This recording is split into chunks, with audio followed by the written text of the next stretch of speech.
ආයුබෝවන් කිරන් ටීවී වෙතින් ඔබ සාදරයෙන් පිළිගන්නවා. ලෝකයේ පුදුම සහගත අභිරහස් වලින් පිරි ස්ථානයක්.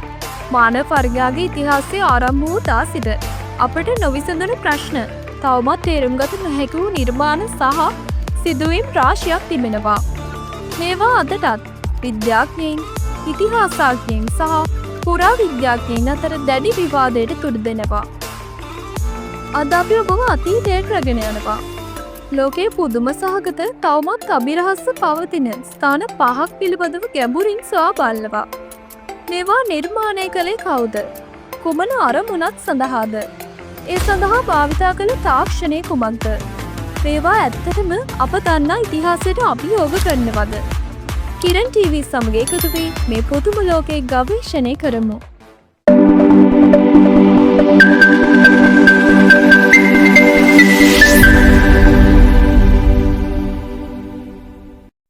අංක 1. ගෝබෙක්ලි ටේපේ මානව ශිෂ්ටාචාරයේ ආරම්භය නැවත ලියූ ස්ථානය. අපි අපේ ගමන ආරම්භ කරමු තුර්කියේ ගිනිකොන දෙසින් පිහිටි ගෝබෙක්ලි ටේපේ නම් පුරා විද්‍යාත්මක ස්ථානය. මේ ස්ථානය අප මානව ශිෂ්ටාචාරය පිළිබඳව දන්නා සියලු දේ නැවත සලකා බැලීමට අපට බල කර තිබෙනවා. මීට පෙර අපි විශ්වාස කළේ ස්ථිර ජනාවාස ඇති වී කෘෂිකර්මාන්තයේ දියුණු වීමෙන් පසුව ආගමික ස්ථාන සහ සංකීර්ණ සමාජ ව්‍යුහයන් නැති වූ බවයි. නමුත් ගෝබෙක්ලි ටේපේ මේ අදහස මුළුමනින්ම වෙනස් කළා. ගෝබෙක්ලි ටේපේ ක්‍රිස්තුපූර්ව 9600 පමණ ඈත අතීතයකට, එනම් වසර 11600කට පමණ පෙර කාලයකට අයත් බව සොයාගෙන තිබෙනවා. මේ මෙසොපොතේමියාවේ පැරණිතම නගර වන ඌර් සහ ඌරුප් වලටත්, ඊජිප්තයේ පිරමීඩ වලටත්, එංගලන්තයේ ස්ටෝන්හෙන්ජ් වලටත් වඩා පැරණි ස්ථානයක්. ඇත්තෙන්ම මෙය ලෝ පැරණිතම මෙගතිලික් ව්‍යුහය ලෙස පිළිගැනෙනවා. මෙම ස්ථානයේ විශාල ටී හැඩති හුණුගල් කුළුණු රාශියක් රවුම් හැඩයට සකසා තිබෙනවා. සමහර කුළුණු මත සතුන්ගේ, විශේෂයෙන් නරියා, සිංහයා, සර්පයා, ගෝනා වැනි සංකීර්ණ කැටයක් පවා දැක ගත හැකියි. මේවායේ බර ටොන් 7 සිට 20 දක්වා වන අතර ඒවා ඉදිකිරීමට ඉතා දියුණු තාක්ෂණයක් සහ සැලසුමක් අවශ්‍ය වන්නටත් ඇයි විශ්වාස කරනවා. මේ දැවැන්ත ගල් ඒ වන විට ඉතා ප්‍රාථමික මෙවලම් පමණක් තිබූ මිනිසුන් විසින් කපා ප්‍රවාහනය කළ ස්ථානගත කළේ කෙසේද යන්න පුරාවිද්‍යාඥයින්ට තවමත් ප්‍රහෙලිකාවක්. නමුත් මෙහි ඇති අභිරහස නම් මෙම ස්ථානයේ දඩයම් කිරීමේ යුගයේ මිනිසුන් විසින් ඉදිකරන ලද්දක් වීමයි. ඒ වන විට කෘෂිකර්මාන්තයේ දියුණු වී නොතිබූ අතර මිනිසුන් තවමත් ස්ථිර ජනාවාසවල ජීවත් වූයේ නැහැ. එසේනම් මේ තරම් විශාල ව්‍යුහයක් ගොඩනැගීමට අවශ්‍ය වූ දැවැන්ත මානව සම්පත සහ සංවිධානය ඔවුන්ට ලැබුණේ කෙසේද? සමහර විද්‍යාඥයින් විශ්වාස කරන්නේ ආගමික විශ්වාසයන් මත පදනම්ව විශාල පිරිසක් එක්රැස් වීමේ ඉදිකරන්නට ඇති බවයි. මේ මානව සමාජයේ සංවිධානාත්මක භාවය පිළිබඳව අප සිතූ කාල රාමුව වෙනස් කරනවා. තවත් අභිරහසක් වන්නේ වසර දහස් ගණනක් පැරණි මෙම ස්ථානය එක් අවස්ථාවකදී හිතාමතාව පස්වලින් වසා දමා තිබීමයි. එයට හේතුව තවමත් පැහැදිලි නැහැ. සමහර විට එය එහි පූජනීයත්වය ආරක්ෂා කිරීමට හෝ යම් විවසනයකින් බේරා ගැනීම විය හැකියි. ගෝබෙක්ලි ටේපේ මානව ශිෂ්ටාචාරයේ ආරම්භය පිළිබඳව අප දන්නා සෑම දෙයක්ම ප්‍රශ්න කරමින් තවමත් තමන්ගේ රහස් හෙළි නොකරන අභිරහස් ස්ථානයක් ලෙස පවතිනවා. අංක 2. නාස්කා රේඛා කාන්තාරයේ අඳින ලද දැවැන්ත චිත්‍ර. අපගේ දෙවන අභිරහස් ස්ථානය වන්නේ පෙරු රාජ්‍යයේ නාස්කා කාන්තාරයේ පිහිටි දැවැන්ත භූචිත්‍ර සමූහයයි. නාස්කා රේඛා මෙම රේඛා හෙක්ටයාර 450කට අධික ප්‍රදේශයකට පිහිටෙන අතර අදටත් අපගේ තාර්කිකත්වයට අභියෝග කරනවා. නාස්කා රේඛා ක්‍රිස්තුපූර්ව 500ත් ක්‍රිස්තු වර්ෂ 500ත් අතර කාලයේ ජීවත් වූ නාස්කා ජනයා විසින් නිර්මාණය කර ඇති බව විශ්වාස කරනවා. මේවා අති විශාල වන අතර සමහර රූප කිලෝමීටර් ගණනාවක් දිග වෙනවා. මේවා අතර සත්ව රූප, කුරුල්ලන්, මකුළුවන්, වඳුරන්, මාළු, ශාක සහ විවිධ ජ්‍යාමිතික හැඩතල දැකගත හැකියි. මේ චිත්‍ර වඩාත් පැහැදිලිව දැකගත හැක්කේ ඉහළ අහසේ සිට පමණයි. විමසිට බලන විට මේවා දැවැන්ත රේඛා සමූහයක් ලෙස පමණක් පෙනෙනවා. මෙවැනි විශාල නිර්මාණ ඒ තරම් ඈත අතීතයකදී එවකට පැවති ප්‍රාථමික තාක්ෂණයෙන් තොරව නිවැරදිව හා සමානුපාතිකව නිර්මාණය කළේ කෙසේද යන්න අදටත් අභිරහසක්. නාස්කා ජනයාට ගණිතය, ජ්‍යාමිතිය සහ මිනුම් ශිල්පය පිළිබඳව විශිෂ්ට දැනුමක් තිබූ බව විද්‍යාඥයින් විශ්වාස කරනවා. ඔවුන් විශාල කඹ, ලී කණු සහ සරල සමීක්ෂණ ක්‍රමවේද භාවිතා කරමින් කුඩා මිනුම් වලින් දැවැන්ත චිත්‍ර නිර්මාණය කරන්නට ඇති බවට අනුමාන කරනවා. මේ සඳහා ඔවුන් විශාල සැලසුම් සහ ඉවසීමකින් ක්‍රියා කරන්නට ඇත. නමුත් මේවා නිර්මාණය කිරීමේ අරමුණ කුමක්ද? ඒ පිළිබඳව විවිධ මත පවතිනවා. සමහර ඉතිහාසඥයින් විශ්වාස කරන්නේ මේවා ආගමික හෝ තාර්කා විද්‍යාත්මක අරමුණු සඳහා දෙවියන්ට පූජා කිරීමක් ලෙස හෝ ආසේ සිදුවීම් සලකුණු කිරීම සඳහා නිර්මාණය කරන්නට ඇති බවයි. තවත් සමහරු විශ්වාස කරන්නේ මේවා පාරිමාර්ග පද්ධති හෝ ජල මූලාශ්‍ර වෙත යන මාර්ග සලකුණු විය හැකි බවයි. මෙම කාන්තාර ප්‍රදේශයේ ජලය ඉතා දුර්ලභ වූ නිසා ජල කළමනාකරණය ඔවුන්ගේ පැවැත්මට අත්‍යවශ්‍ය වන්නට ඇත. වඩාත් මතභේදාත්මක මතයක් වන්නේ මේවා පිටසක්වල ජීවීන්ට සංඥා කිරීමට හෝ ඔවුන්ගේ ගොඩදෑමේ ස්ථාන ලෙස නිර්මාණය කරන්නට ඇති බවයි. කෙසේ වෙතත් මේ දැවැන්ත හා අද්භූත නාස්කාරයකා මානව දක්ෂතාවේ සහ අභිරහසේ විශිෂ්ටතම නිදසුනක් ලෙස අදටත් ලෝකය පුදුම කරවනවා. අංක 3. ස්ටෝන්හෙන්ජ් මිත්‍යාවන්ගෙන් පිරිකල්. අපගේ ඊළඟ ගමනාන්තය වන්නේ එංගලන්තයේ විල්ෂයර් ප්‍රාන්තයේ පිහිටි ලෝක ප්‍රකට ස්ටෝන්හෙන්ජ් නම් අභිරහස් ගල් වළල්ලටයි.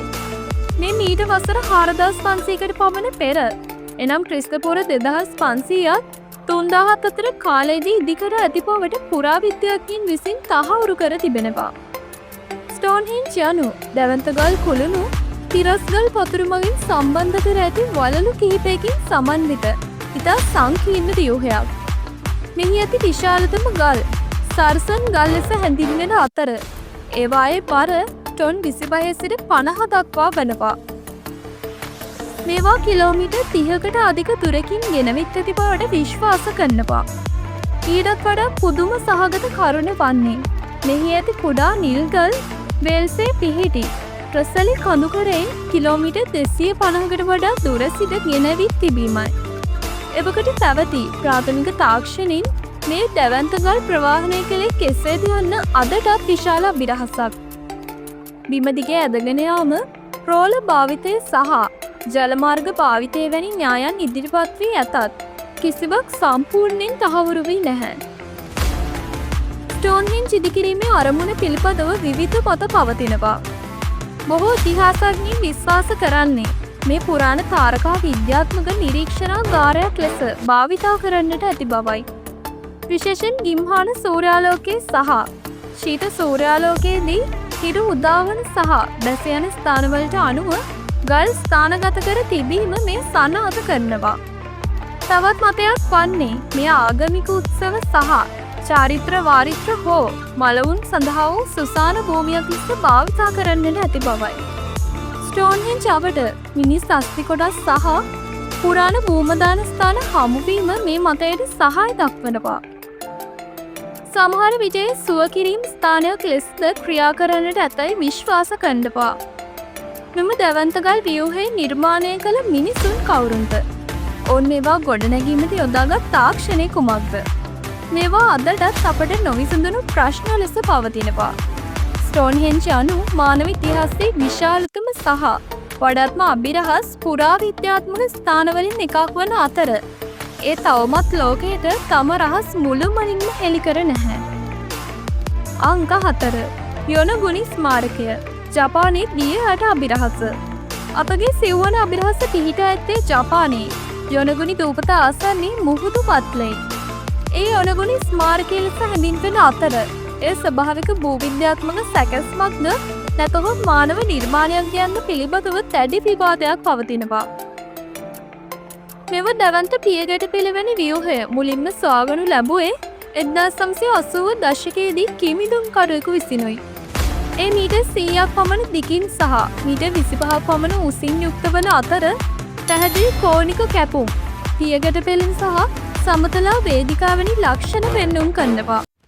මේවා ස්වභාවිකම ඇති වූවා නම් ඒ ඉතා පුදුම සහගත සහ භූවිද්‍යාත්මක සංසිද්ධියක් විය යුතුයි.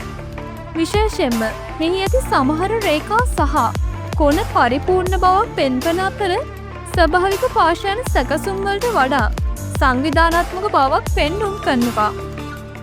නමුත් පුරාවිද්‍යාඥයින් සහ භූවිද්‍යාඥයින් අතර මේ පිළිබඳව මත දෙකක් පවතිනවා.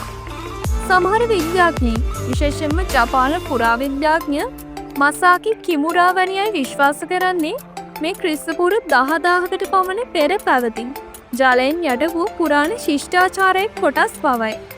ඔවුන් පෙන්වා දෙන්නේ මෙහි ඇති සමහර කොටස් ස්වභාවික ක්‍රියාවලින් මගින් නිර්මාණය වීමට අපහසු තරම් නිර්වද්‍ය හා සැලසුම් සහගත බවයි. ඔවුන්ට අනුව මේ පුරාණ රජෙකුගේ මාලිකාවක් හෝ ආගමික ස්ථානයක් විය හැකියි. ඊට ප්‍රතිවිරුද්ධව බොහෝ භූවිද්‍යාඥයින් තර්ක කරන්නේ මෙම ව්‍යුහය ස්වභාවික භූවිද්‍යාත්මක ක්‍රියාවලින් උදාහරණයක් ලෙස භූකම්පන, සුනාමි, මුහුදු කාදන මගින් ඇති වූවක් බවයි. ඔවුන් පෙන්වා දෙන්නේ එහි ඇති බොහෝ ලක්ෂණ ස්වභාවික පාෂාණ සැකසුම් වලට සමාන බවත්, ස්වභාවික කුණුගල් පදනම් මත මෙවැනි හැඩතල ඇති විය හැකි බවත්ය. කෙසේ වෙතත් මෙම ස්මාරකය මුහුදු මට්ටමට යට වී ඇත්තේ අවසාන අයිස් යුගයේදී මුහුදු මට්ටම ඉහළ යාම නිසා බවට පොදු එකඟතාවක් පවතිනවා. ඒ මානව නිර්මාණයක් නම් එය අයිස් යුගයට පෙර පැවති දියුණු ශිෂ්ටාචාරයක් පිළිබඳව සාක්ෂියක් වන අතර අප දන්නා ඉතිහාසය පිළිබඳව නව ප්‍රශ්න මතු කරනවා. යොනගුනි ස්මාරකය අදටත් ඊයට සැඟවුණු අභිරහසක් ලෙස පවතිනවා. අංක 5. මොආයි ප්‍රතිමා පාස්කු දූපතේ දැවන්ත මුහුණු. අපගේ අවසාන අභිරහස්ථානය වන්නේ දකුණු පැසිෆික් සාගරයේ චිලි රාජ්‍යයට අයත් පාස්කු දූපතේ පිහිටි දැවන්ත මොආයි ප්‍රතිමා සමූහයයි. මේවා ලෝකයේ වඩාත්ම හඳුනාගත හැකි සහ අභිරහස් පුරාවස්තු අතරින් එකක්. මොආයි ප්‍රතිමා ක්‍රිස්තු වර්ෂ 1250 1500 අතර කාලයේදී දූපතේ පදිංචි වූ රැපානෝයි ජනයා විසින් නිර්මාණය කර ඇති බවට විශ්වාස කරනවා. ඒවායින් 900කට අධික සංඛ්‍යාවක් සොයාගෙන ඇති අතර ඒවායේ සාමාන්‍ය උස මීටර් 4ක් පමණ වනවා. නමුත් පාරෝ නම් විශාලතම සම්පූර්ණ කරන ලද ප්‍රතිමාව මීටර් 10ක් පමණ උස වන අතර බර ටොන් 75ක් පමණ වෙනවා. සමහර ප්‍රතිමාවල හිස් මත රතු පැහැති පුකාවෝ නම් දැවන්ත තොප්පි පවා දැකගත හැකියි. මේවා කිලෝමීටර් ගණනාවක් ඈතින් පිහිටි රනෝ රරකු නම් ගල් කොරීකින් ගෙනවිත් තිබෙනවා. මෙවැනි දැවන්ත ප්‍රතිමා ඒ තරම් ඈත අතීතයක සීමිත සම්පත් සහිත කුඩා දූපතක දැවන්ත තාක්ෂණයක් නොමැතිව ප්‍රවාහනය කර සිට වූයේ කෙසේද යන්න අදටත් විශාල අභිරහසක්. විද්‍යාඥයින් විවිධ න්‍යායන් ඉදිරිපත් කර තිබෙනවා. සමහර විශ්වාස කරන්නේ ඔවුන් දැවමය, රෝලර්, ලීවර් පද්ධති සහ කම භාවිතා කරන්නට ඇති බවයි. තවත් මතයක් වන්නේ ප්‍රතිමා ඇවිදින්නට හැකිවන පරිදි පැද්දෙමින් ප්‍රවාහනය කරන්නට ඇති බවයි. ප්‍රායෝගිකව පරීක්ෂණ සිදු කර ඇති අතර මේවා ප්‍රවාහනය කළ හැකි බවට ඔප්පු කිරීමට උත්සාහ කර තිබෙනවා. මේවා නිර්මාණය කිරීමේ අරමුණ කුමක්ද? බොහෝ පුරාවිද්‍යාඥයින් විශ්වාස කරන්නේ මොආයි ප්‍රතිමා රැබානුයි ජනයාගේ මුතුන් මිත්තන්ගේ ආත්මයන් හෝ වැදගත් ප්‍රධානීන් නියෝජනය කරන බවයි. ඔවුන්ගේ විශ්වාසයට අනුව මේවා ගමේ ආරක්ෂාව සහ ශාස්ත්‍රීයත්වය සඳහා බලපාන්නට ඇත. මෙම ප්‍රතිමා සෑම විටම මුහුදට පිටුපා දූපත දෙසට මුහුණලා සිටින්නේ ගම්මාන ආරක්ෂා කිරීමට බව විශ්වාස කරනවා. කෙසේ වෙතත් මෙම ප්‍රතිමා නිර්මාණය කිරීම සඳහා වැය වූ අධික සම්පත් විශේෂයෙන් දැව දූපතේ පරිසරයේ විනාශ වීමට හේතු වී අවසානයේ රැපානුයි ශිෂ්ටාචාරයේ බිඳවැටීමට දායක වූ බවට මතයක් පවතිනවා. මොආයි ප්‍රතිමා යනු මිනිස් දක්ෂතාවේ සහ අභිරහසේ විශිෂ්ටතම නිදසුනක් වන අතර ඒ තවමත් ලෝකයෙන් නොවිසඳුණු අභිරහස් ලෙස පවතිනවා. අද අපි ලෝකයේ අතිශය පුදුම සහගත සහ තවමත් නොවිසඳුණු පුරාණ අභිරහස් ස්ථාන 5ක් පිළිබඳව සොයා බැලුවා.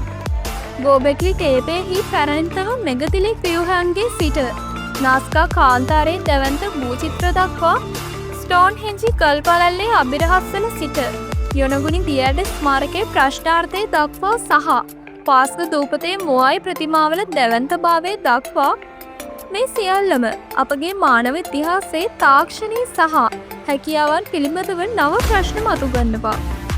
මේ අභිරහස් මානව වර්ගයාගේ කුතුහලය සහ සොයාගැනීමේ ආශාව නිරන්තරයෙන් අවුස්සනවා.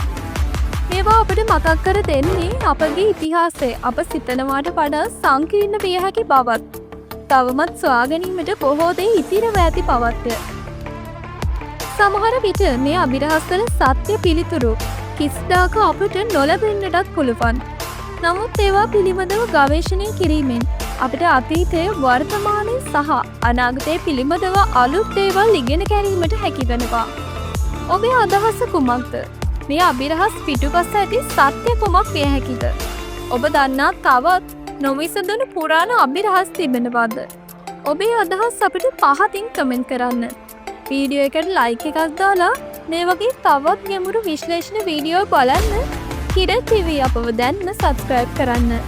ලෝකය ගැන නිවැරදිව ගැඹුරින් දැනගන්න කිරන් TV සමග එකතු වන්න.